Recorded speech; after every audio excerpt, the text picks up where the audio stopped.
following our other sessions, we'll do 35 minutes talk and 15 minutes discussion, so we have enough time to get our ideas on board. Now, I'll say we have more 5 minutes to give.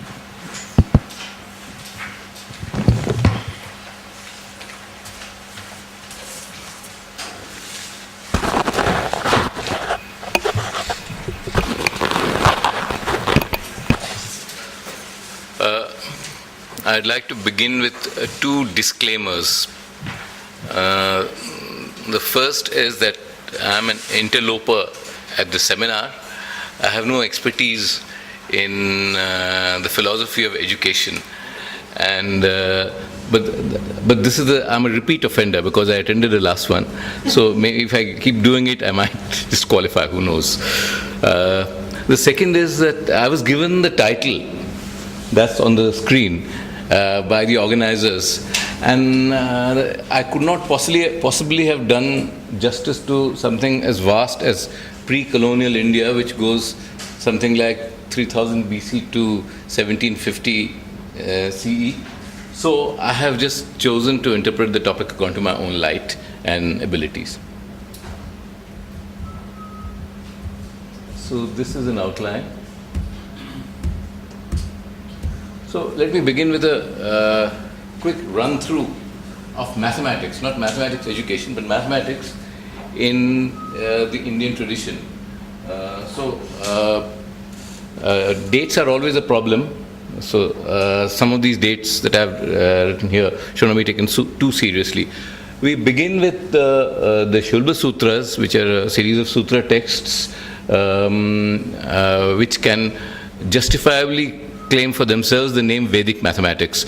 All the others are imposters, don't believe them. Okay. So the Shulba Sutras are authentic texts, and then they're followed by a school of Jain mathematics, and one of the major events in what may be called the classical period was the appearance of the Aryabhatiya by Aryabhata, and from this point onwards, the tradition of text and commentary, which we heard a lot about today in other sessions, was set in place. So, Bhaskara I, for example,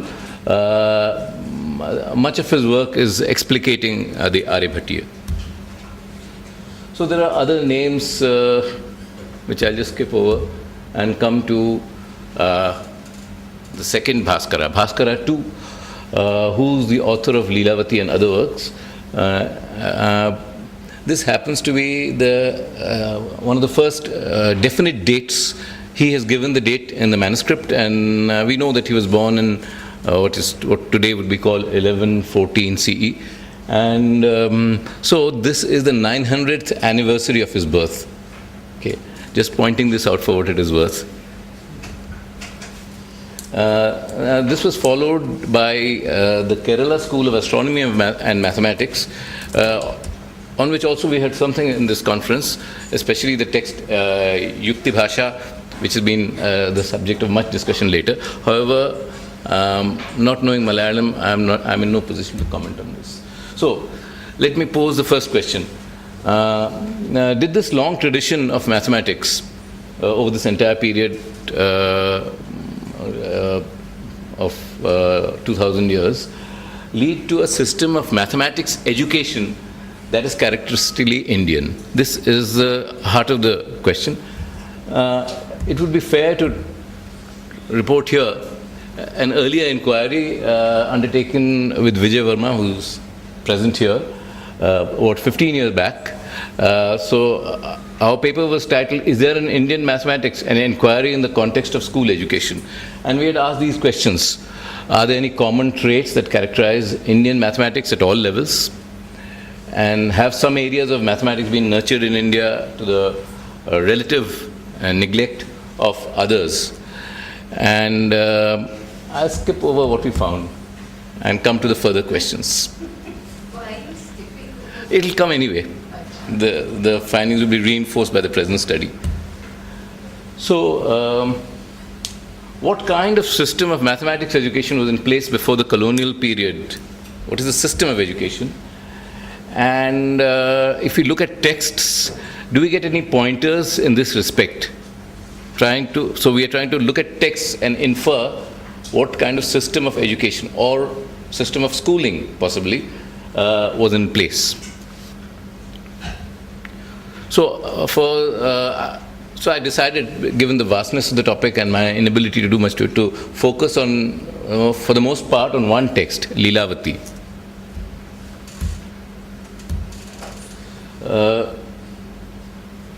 Leelavati is written by Bhaskara, whom I mentioned earlier. The second Bhaskara is also called Bhaskaracharya, or Bhaskara the teacher, or Professor Bhaskara. This is the first part of a four-part treatise called Siddhanta Shiromani, which can be translated as Crown Jewel of Treatises, whose completion date is also known. He writes modestly that he completed this mammoth work at the age of 36 in what would be the year 1150. It deals mainly with arithmetic and mensuration. The other three parts of the bigger book are on algebra and astronomy. So, a little about the title of the work. Literally, it means the playful one, female. So, it could be an epithet or it could be a name. There's a tradition which says that it is actually a name, that there was a person called Leelavati. In some traditions, she's the wife of Bhaskaracharya, but the dominant tradition says that she was the daughter of Bhaskaracharya. There's a long story relating to this particular tradition, which I won't go into unless somebody asks for it. So, now the main text consists of 279 verses in classical Sanskrit meter. And the name or epithet Leelavati occurs in several verses. So, a description of the book as a whole, how it treats the mathematics content.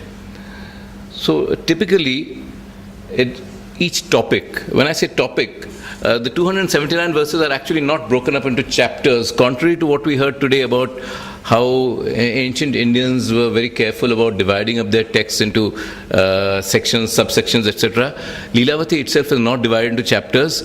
It's been assigned chapters by translators and annotators, and as a result, you get some very confusing references. You see verse number Leelavati 3.4.58. You look in the text, there is no such verse.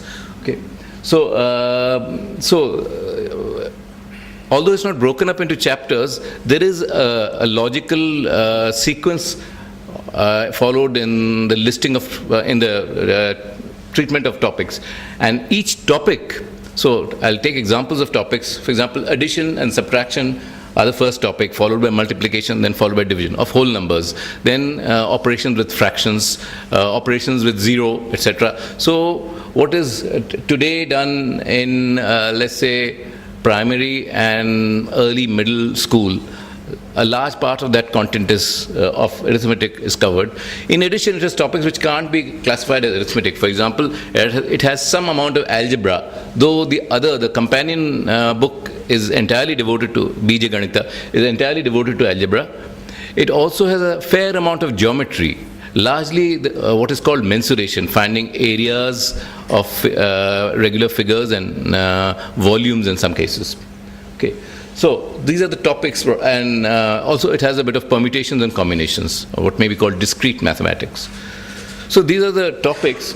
Typically, the treatment of each topics begins with the statement of a rule, a formula, or a method of calculation. Okay, so you would say, for multiplication, for multiplying two numbers, you do this, or you may do this, or you may do this. In 3 verses, he gives 5 methods for multiplication. This is followed by an illustration in some cases. Usually, the treatment ends with an exercise or a problem, and I'll have more to say about these exercises later. So here, I have summarized some of the characteristics that we find on reading the text Leelavati. This is consistent with the first time I read the text for our 1999 paper, but I will talk about some more aspects in this in more detail. That's why I skipped that slide.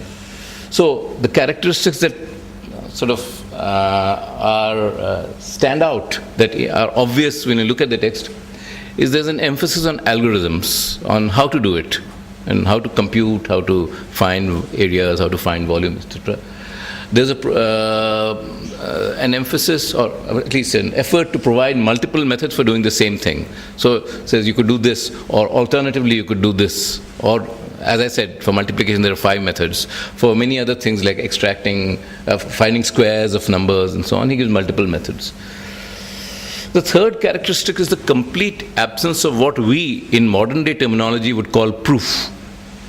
There is just no, no hint of a proof anywhere in any of these. I'll talk about this also later. There are the exercises or challenges. So the exercises or challenges are one of the most quoted features of Lilavati. As I said, in some of them, so these are addressed directly to the reader. I am saying reader because it appears that this text, unlike texts of an earlier period such as the Aryabhatiya, was not designed for oral transmission but was meant to be read. This is my impression. I may be wrong, but this is what I believe. It was meant to be read. It's a written text, and the challenges are posed to the reader. And the reader, in a couple of 2 or 3 cases, is addressed as Lilavati. For example, one text says, "Aye bale Lilavati mati mati," which in modern language would be, "Oh, you smart girl Lilavati, tell me the answer to this problem." Okay. In some other cases, in many other cases, however, there is a mention of a female reader, but no name. "Oh, you fickle-eyed girl, tell me."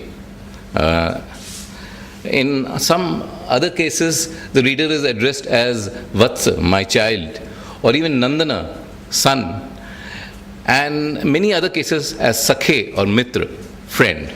So clearly, even if you believe the legend associated with Lilavati being Bhaskaracharya's daughter, the book is not addressed solely to her, but to a variety of readers who could be his children or his friends. That's the kind of reader. Sometimes, in fact, he uses other epithets. In one place, for example, when there's a mercantile calculation being done, he addresses the reader as Vanigvara, you good merchant, or you excellent merchant, whatever it is. So these exercises or challenges are the most characteristic feature of the text. There's another aspect, which is the use of humor. It's often said that modern day mathematics texts, modern meaning the last 50, 60, or even 100 years, mathematics classrooms and mathematics textbooks alike are characterized by their dry, witless, funless quality. So certainly Lilavati cannot be accused of being dry in this sense. It has a variety of challenges. It challenges the reader in different names, addressing him or her differently. It uses humor, and for example, in one example related to the multiplication of fractions, he talks about a miser who gives one fraction of a half of a quarter of a quarter, and finally it turns out that the answer to that is going to be one kavadi, the smallest, a cowrie, or the smallest unit of currency. So that's what the miser gives to the beggar. So you get this result by multiplying several fractions together.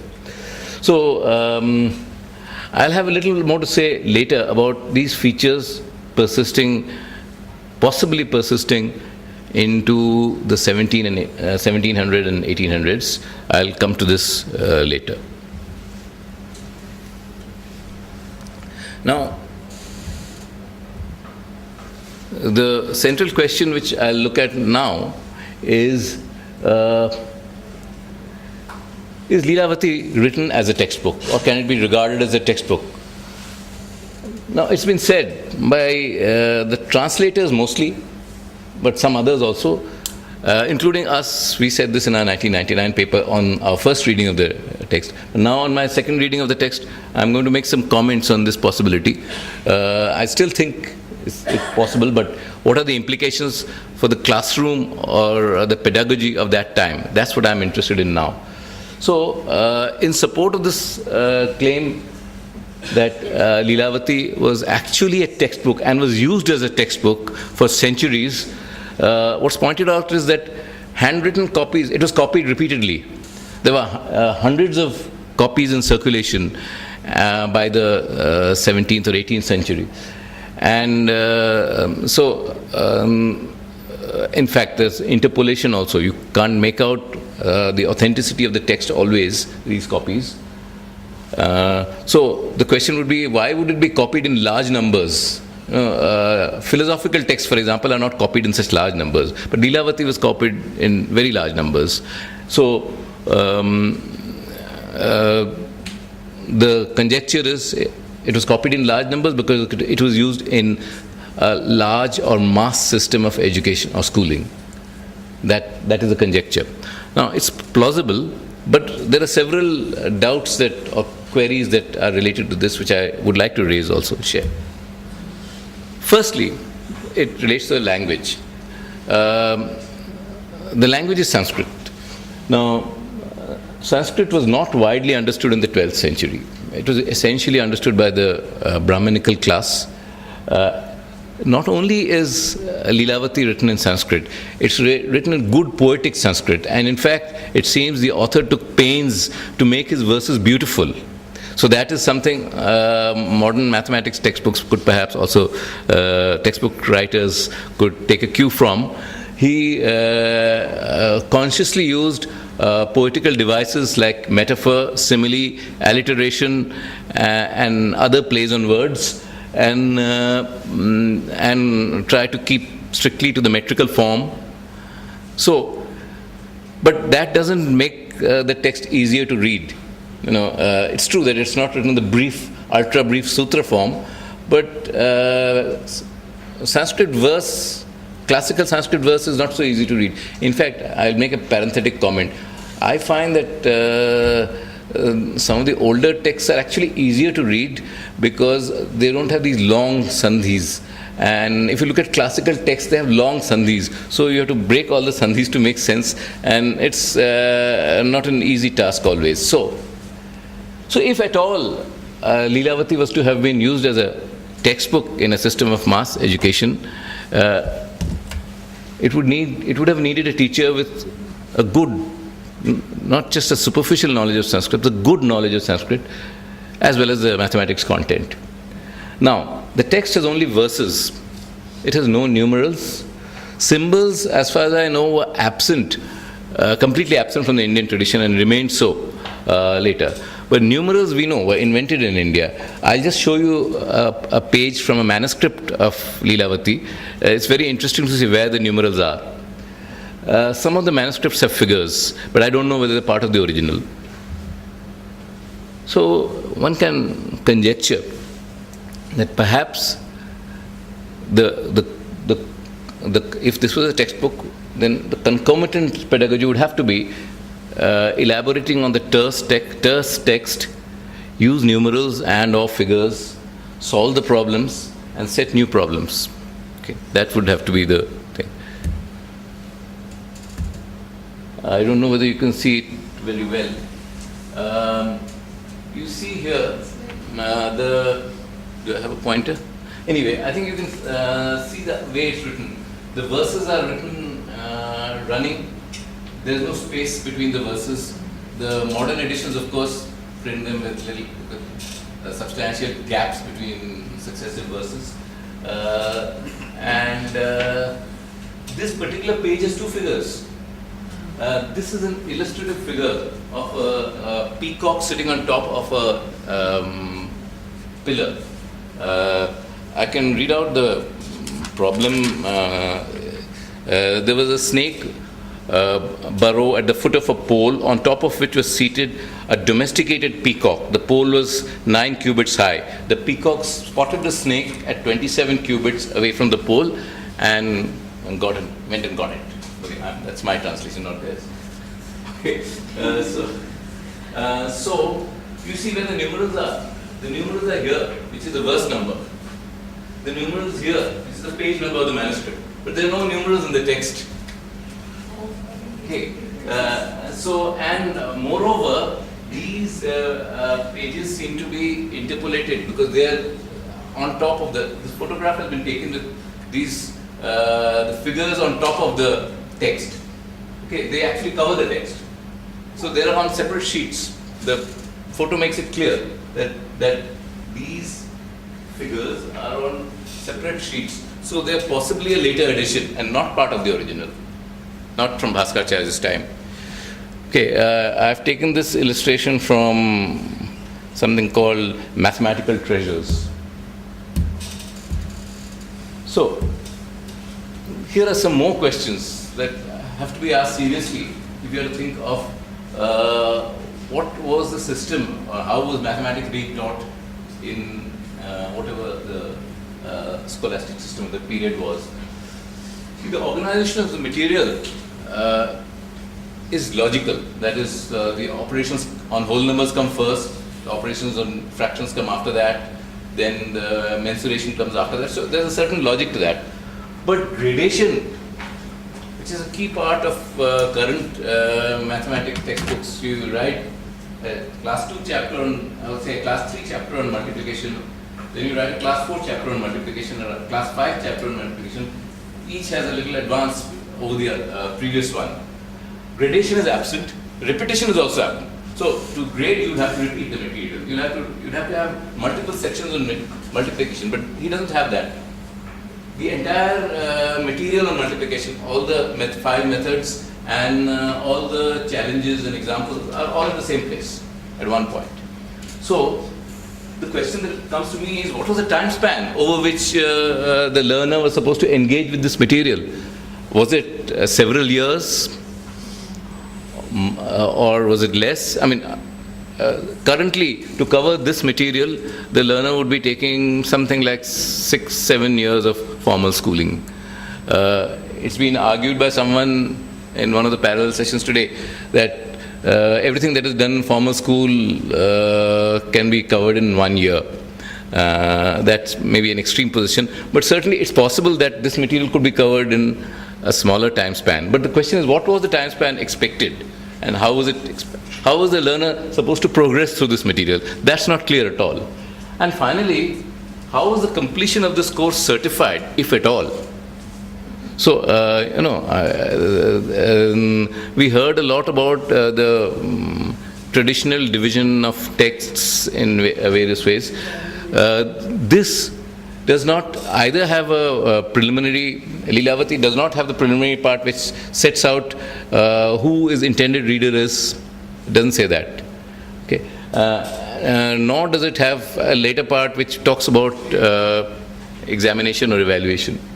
So the text just ends where the content ends. That's it. So I believe that substantial research would be needed to answer these questions, and I have not. All I have been able to do here is to identify these questions as the key ones now in identifying Lilavati as a textbook, as is widely claimed now. Okay. So let me fast forward. Fast forward to the 18th and 19th centuries. This would be a whole alternate talk, that an indigenous system of schooling was in place in the 18th century before the colonial incursion began. This is now, even those who don't believe all of the claims made by Dharampal would agree that there's substantial evidence showing that an indigenous system, or perhaps several indigenous systems of schooling, were in place in 18th century India. Several, I say, because the evidence is fragmentary. There's something about the Madras presidency, something about the Bengal presidency, and something about Punjab. So, but these records, which are colonial records, talk about the number of schools and so on, the population attending the school and so on, but obviously don't focus on specific subjects. So how was mathematics taught? So some glimpses can be found in the Pinnai schools of Tamil Nadu, which have been studied by Senthil Babu over the last few years from secondary sources, because I mean obviously primary sources can't be found now.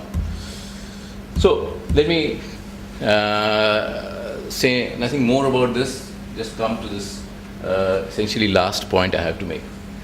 I had rashly written in my abstract that I would talk about, I'd make some preliminary remarks about how the Indian tradition of teaching mathematics or teaching and learning of mathematics was related to the long-standing Indian traditions of logic and philosophical inquiry.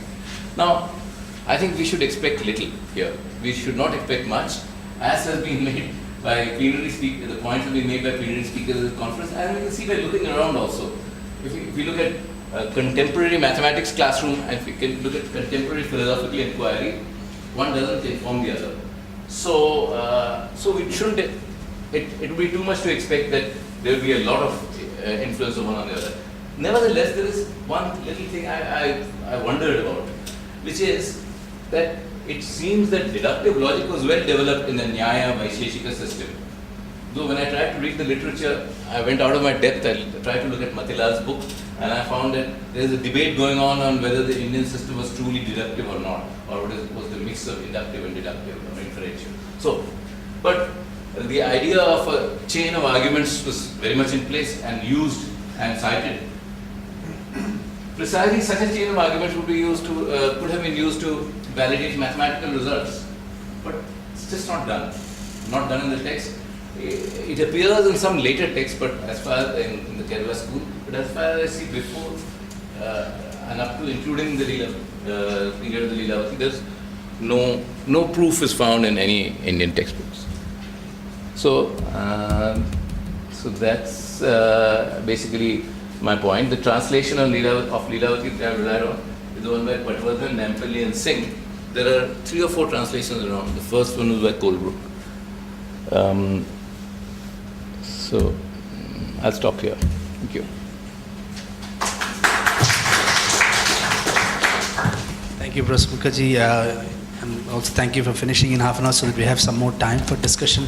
There are many questions you have raised. I'm sure there are a large number of questions and comments. Just very quickly to add to a point, you want to stand there perhaps? Okay, you can sit here. Is actually to add this point about the last point you were talking about, the proof structures and the relationship to philosophy. I think one of the most interesting presence of mathematics in philosophy actually comes in the discussion of numbers, the nature of numbers. There's a very long tradition of debate on what is the nature of number, do they exist, what kind of things. A very interesting discussion, but you are right. I mean, this larger question of how mathematical practice becomes encoded in philosophical discourse is often, there still needs to be a lot of work to be done. But in the context of proof, I don't know whether you're referring to this, but this large work on proof theory by Srinivas and others on upapathis, which are present in specific proofs. And many times they are not present in the text, but they are present in commentaries. So really the place to look for mathematical detailed work seems to be in the commentaries. But there's just to add to your very rich presentation. Any comments and clarifications? Floor is open now. Yeah, Ravi, then back to you, then on this.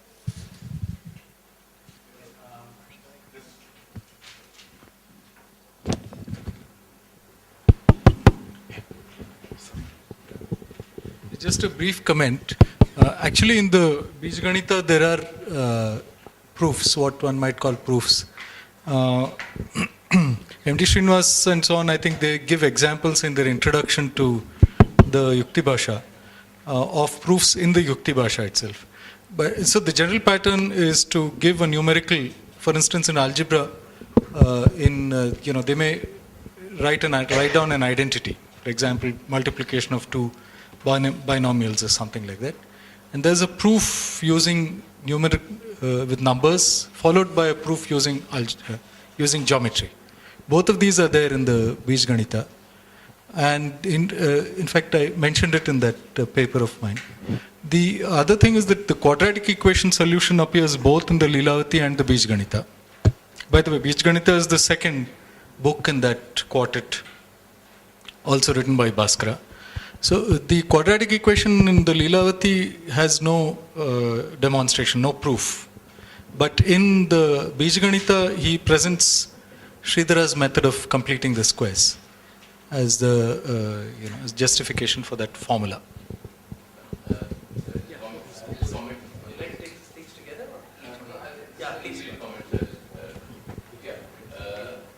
I think that substantiation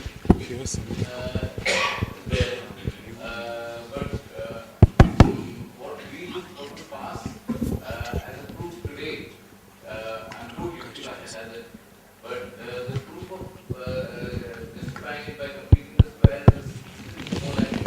I'll give you an example of stark absence of proof.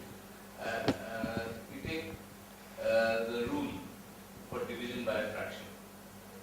So, the rule says to divide by a fraction, you interchange the numerator with the denominator and multiply with this new fraction. That's the rule as stated. This has come down unchanged. Even today, if you go to primary school and ask how they do this, you will find that this is the rule which has been taught, and even teachers will be hard pressed to justify this rule, let alone prove it, just to find a justification. So, even a vestige of a justification, in Leelavati, there are no justifications at all by any statement. In Leelavati, there is something that could be called justification. I don't know whether it will still pass as proof. Namaste. My question is regarding Vedic maths. I think where does the whole thing of Vedic maths fit into this? Like in Lilavati, there are these sutras in classical Sanskrit on which and currently many students and teachers tend to go to Vedic maths. How does that all fit into this?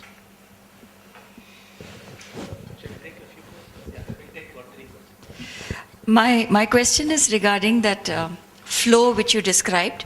You said first Bhaskaracharya and Leelavati gave a rule, and then he posed a problem, and then he gave multiple methods of solution, and then posed a challenge, right? How could he do all this in every verse without a single numeral?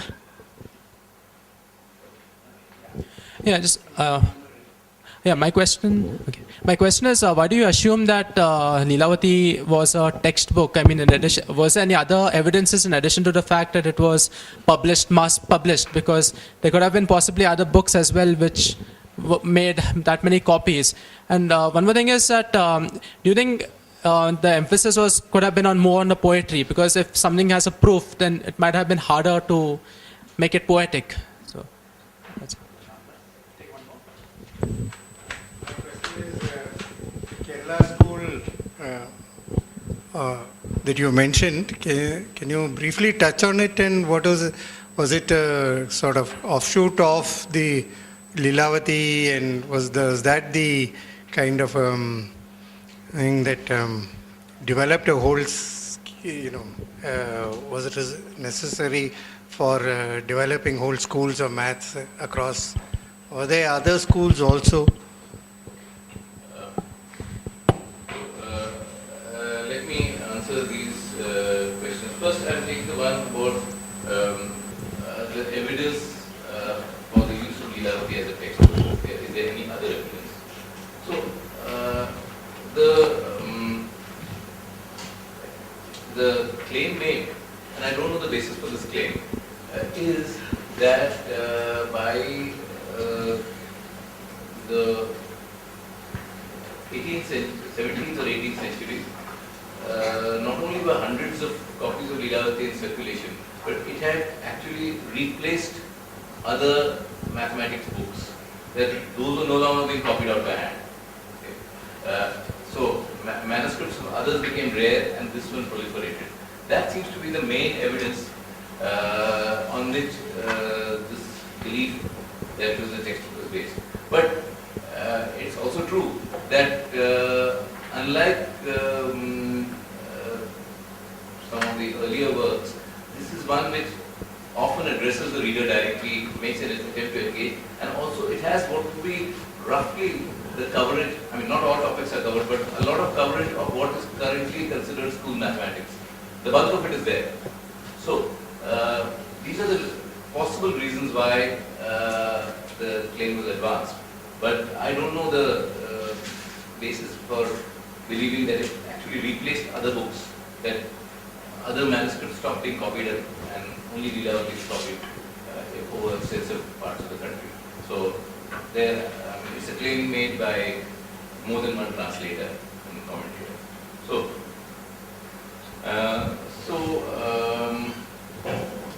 let me talk about numerals. So this is true not just of Lilavati, but in fact it's true of earlier works. It's known that the presently used, globally used numerals originated in India, and in particular the place value system with zero, incorporating zero as a placeholder, that is first fully developed in India. However, while there's epigraphic evidence, it's used in inscriptions to give dates, and the famous Pakistani manuscript has lots of numerals. But the famous texts don't use numerals. They do it all with words. So, so sometimes, and especially in Lilavati, because the metrical form has to be preserved, sometimes he has to go out of his way. So if you first read, you see the word Ravi at one place. You see the word Divakar at another place. Now, at first reading, or without a comment, without an annotation, you miss that Ravi and Divakar are the same thing. They are names for the number 12. The number 12. For whatever reason. I haven't figured out why. I would have thought associated more with 7, but maybe half of a day or a diagonal. So whatever the reason. Everywhere, so there are different words depending on the exigencies of the meter. He uses Ravi somewhere, Divakar somewhere, and maybe Surya somewhere, I'm not sure. So everywhere it stands for the number 12. So the numerals that you see in the manuscript are used only to mark the breaks between the verses and the page numbers. So numerals were in use when at least when the manuscript was copied, very much in use. And actually numerals were in use well before the time of Lilavati, because in older epigraphic inscriptions, numerals are common. So numerals existed, but they don't form part of the text. Okay. Now I come to the last two questions. Let me take the Kerala school questions. I'm not really equipped to talk about it much, but the Kerala School of Astronomy and Mathematics is the name given to the work of several people spread over more than 2 centuries. No, this will boom. Okay, I'll move back. Okay, is that right? I think maybe unamplified is better. Okay, okay.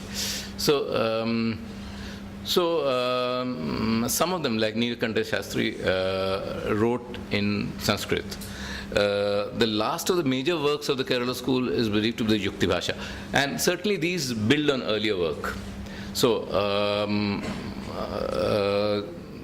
the work that was done by Aryabhatta, Bhaskara I, Varahamihira, and Bhaskara II, etc., is not lost. It's built on and developed further. So the Kerala school, for example, gave expressions for series expansions for the first time, including excellent approximations to pi, because they discovered the infinite series for pi by 4, which is currently taught in high school. So, or college, perhaps. That series is probably taught in college. So the Kerala school discovered all this, and there is a claim.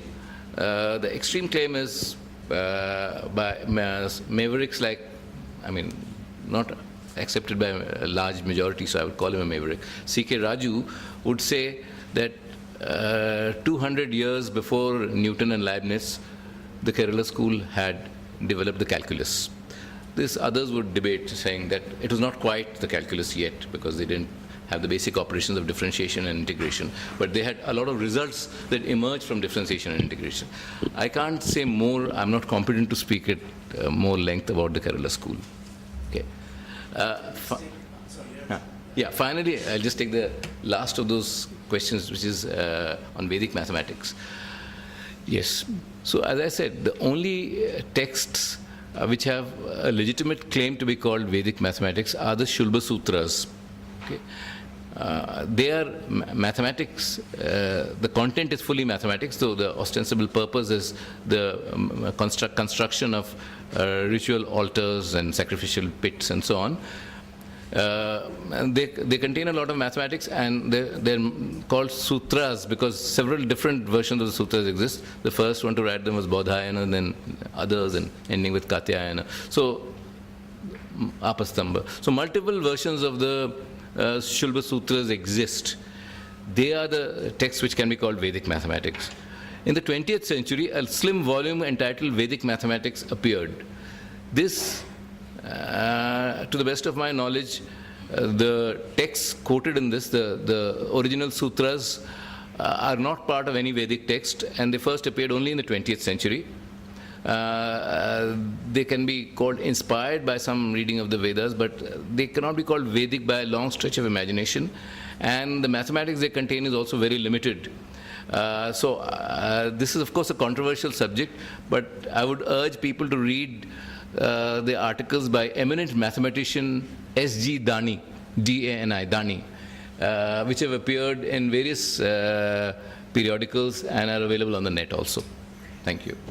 Okay, we're just running out of time. Maybe take a last question, Mr. Varma. You had something? Yeah. I think, Amitabh, you might be barking up the wrong tree, looking for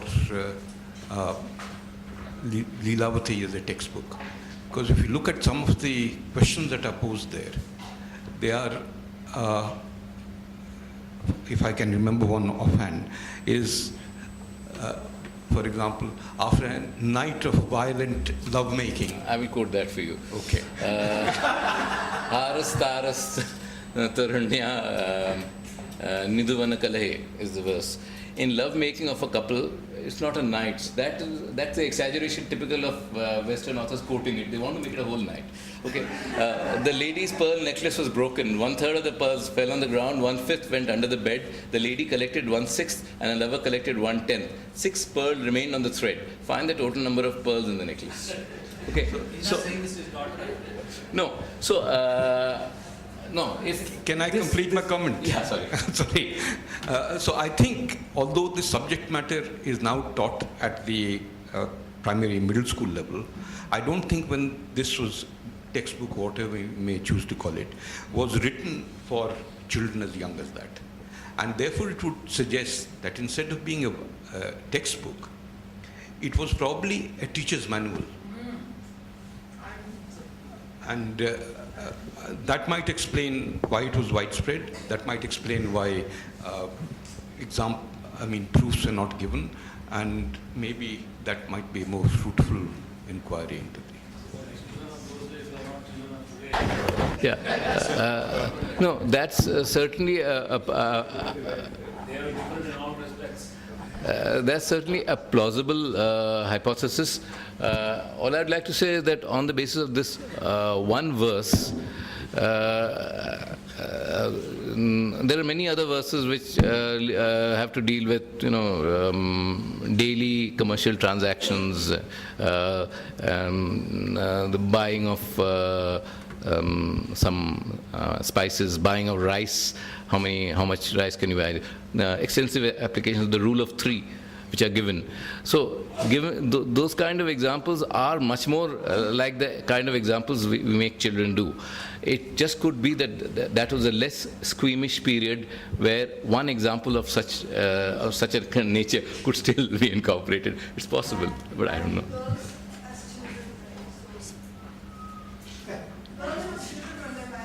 Yeah.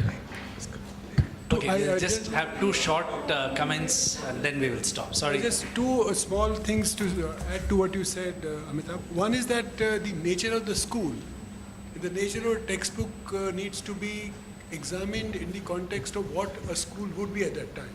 So I think what Vijay, I mean, so we may yet have the fact that the school was meant for very different kind of, because this question about we had an indigenous school system, comments are made many places, but we don't really get a full structure of what kind of school did exist at that time. So we need to think about this, and I think a lot more things need to be examined and extricated before we can come to a conclusion. Because most of the things that I have seen, I've just started reading it now, seem to be from people who are not actually teachers or who are not actually running the schools. Their comments on what the school is. So that's the second, of course, is the fact that the textbook and its present form has also evolved in recent times. I mean, I also know that earlier a textbook used to be any text which could be used as a material by the teacher. So in that sense, any book which can serve the purpose of transaction would serve as a textbook. People didn't write specifically textbooks for children. So in that sense also maybe when you say it's a textbook, one has to think about that question as to do we look at it as the same parameters of textbook as we use for a textbook now. Couple of points based on some work that I've been doing on what kind of textbooks existed in or were used in India from the time printing became possible. Now, one of the things that you see is that Lilavati gets translated into almost every vernacular language, and you have several editions from different places coming out. But as a textbook, it is never Lilavati that is published as a textbook. Very clearly, the subtitle, all of them say it's a primer on this and a primer on that and so on. The textbooks used are what is called De Morgan's arithmetic and De Morgan's geometry. That's point number one. Then Euclid gets translated time and again in a span of about 30 years. You have something like 60 editions of Euclid, part 1 with exercise and so on in Urdu alone. So now Lilavati is never used as if you look at all the printed catalogs available for that, you never find this to be the case. Lilavati never appears. You find treatises on Lilavati, commentary on that in all vernacular languages, but it never appears with exercises for use in schools and so on. Never. Yeah. So I think the 2 points are related, and in fact, I'll be brief. There's a need to really look at recent textbooks. In 1999, we tried to get hold of some early 20th century textbook. At that time, we just couldn't get hold of enough. So I think your inquiry is really worthwhile to get hold of early 20th century textbooks. However, it has to be remembered that early 20th century textbooks means written totally under the colonial influence. So the earlier pre-colonial heritage has been lost by then. And now that is related to Hardy's question, what kind of system of schooling was it? So there is some work on it, not a great deal, but Senthil Babu's work on the Tamil schools and Paramesh Acharya's school on the Bengal Pathshalas are two works that exist at the moment. They are of a preliminary and tentative nature, because to extrapolate to say that there was some Pathshalas running in 1910, and so this gives us an idea of what must have happened in 1740. It's you're not sure that that's true. So. Yeah.